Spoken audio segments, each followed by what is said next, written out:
start off by saying thanks for the introduction, but don't always believe what you see on LinkedIn. I'm not looking for a show of hands here, but can I ask you a couple of questions just to think about it? Do you think the world is a great place with no social problems? And if you think no, what are you doing about it? It's my belief that the vast majority of people in this room, including me, will think no and nothing. For the past 16 years or so, I have been involved in trying to help and inspire people from throughout Scotland to set up a social enterprise through my work with Firstport and Just Enterprise.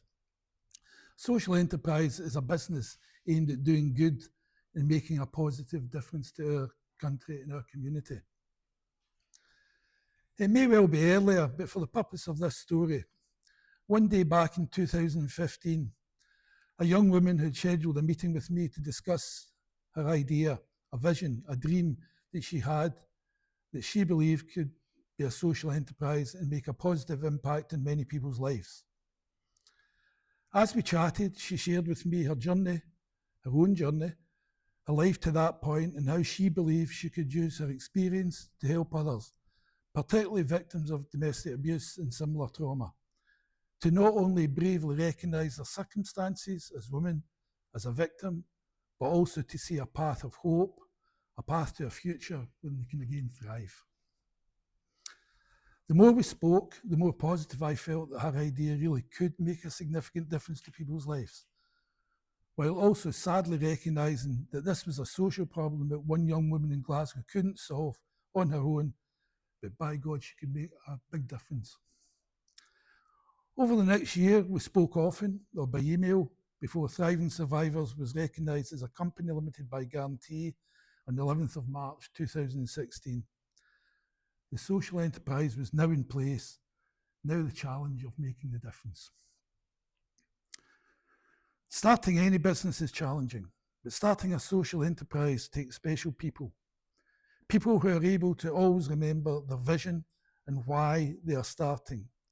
People who remember who their beneficiaries will be, and people able to initially be the chairperson, the finance director, the marketing manager, the social impact manager, among many other tasks. Well, in many cases, still being a mum or a dad. I take my hat off to anyone who can balance these tasks and retain their sanity. I imagine the room is mixed with some of you like me who have observed from a distance in awe and admiration, while others have directly benefited and personally know the fantastic team at Thriving Survivors who have worked with you, guided and supported you to the thriving survivor you deserve to be today. One of the most enjoyable aspects of my job is seeing people set up social enterprises to help other people to benefit. There are other types of social enterprise, but people-centred ones always have inspired me. As I mentioned, I think the team at Thriving Survivors deserve all our appreciation, respect and gratitude. But I also want to recognise the 19 directors, according to Companies House, who have been involved with Thriving Survivors, however big or small, as part of the Thriving Survivors journey. Before I conclude, I want to go back to 2015 and my meeting with a young woman. On behalf of everyone in this room, I want to confirm that the young woman who deserves all our thanks and appreciation is Ashley Scotland, the founder of Thriving Survivors. Thank you, Ashley, for all that you've achieved. And the hopes and prayers of everyone here are with you and your team, as Thriving Survivors is sadly still as needed as much today as it was back in 2015. Returning to my opening questions about the world being such a great place with no social problems.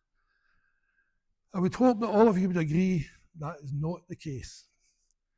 As to the question of what you're doing about it, I hope that Ashley and Thriving Survivors' story is an inspiration to you, sufficient for you to change your reply from nothing to nothing yet, but I am going to. If you think that you can make a difference, I am happy to talk as a Firstport and Just Enterprise with you to look at the future and the opportunities that David's talking about as well. Thank you very much.